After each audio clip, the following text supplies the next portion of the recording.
আর আপনারা ভবিষ্যৎবাণী শুনে রাখবেন, ইনশাআল্লাহু আযজা ওয়া জাল আল্লাহ রাব্বুল আলামিনের এই বান্দাদের মধ্যেই এমন একটা জাইশ, এমন একটা দল আল্লাহ পাক সৃষ্টি করে দিবেন ইনশাআল্লাহ, যেই দল, যেই জাইশকে পৃথিবীর কোন সেনাবাহিনী থামাতে পারবে না ইনশাআল্লাহ। শেষ পর্যন্ত তারা বাইতুল মুকাদ্দাস মুক্ত করেই ছাড়বে ইনশাআল্লাহ। শুধু সময়ের অপেক্ষা। ইসরায়েল একা শক্তিশালী হয় নাই, সুদীর্ঘ সময় পর্যন্ত ব্রিটেন তাকে সহযোগিতা করেছে। তারাই একত্রে হাত মিলিয়ে অটোম্যানদেরকে উৎখাত করেছিল।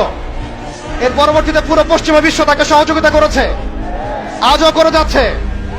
আমরা ইসরায়েলের ব্যাপারে সোচ্চার, কিন্তু তার বন্ধুদেরকে আমরাও যদি বন্ধুরূপে গ্রহণ করি তাহলে এটা হবে একটা দ্বিচারিতা, একটা মুনাফিকি আচরণ। আজকে ইসরায়েল টিকে আছে আমেরিকার উপরে। আমরা সুস্পষ্ট বলতে চাই, এই সাপের মাথা ইসরায়েল নয়, এই সাপের মাথা, মূল মাথা হচ্ছে আমেরিকা। আমরা সাপের লেজ নিয়ে কথা বলছি, কিন্তু মাথার কনসুলেট ঘেরাও করার মতো সাহস আমাদের হচ্ছে না। তাদের প্রতিনিধিকে ডেকে এনে জিজ্ঞাসাবাদ করার মতো সাহস আমাদের হচ্ছে না।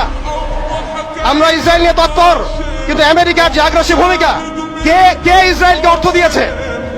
কে ইসরায়েলকে অর্থ দিয়েছে, বোম দিয়েছে? কোন সভ্যতা ইসরায়েলকে দাঁড় করিয়েছে?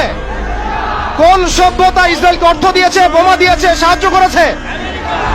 আমরা ইসরায়েলের ব্যাপারে সোচ্চার হলেও কেন আমরা আমেরিকার ব্যাপারে সোচ্চার নই?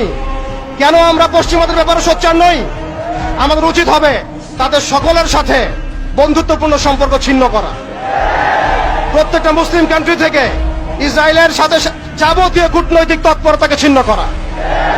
শুধু তাই নয়, আরেকটা বিষয় আছে, আমরা মৌলিক ইসরায়েল সম্পর্কে সচেতন। আমাদের বাড়ির পাশে নতুন একটা ইসরায়েলের জন্ম হয়েছে, এই ব্যাপারে আমরা সচেতন নই। আমরা দেখলাম তারাবির নামাজে মসজিদ ভাঙা হলো, হোলি উৎসবের নামে মুসলিমদেরকে নির্মমভাবে রাস্তার মধ্যে পেটানো হয়েছে।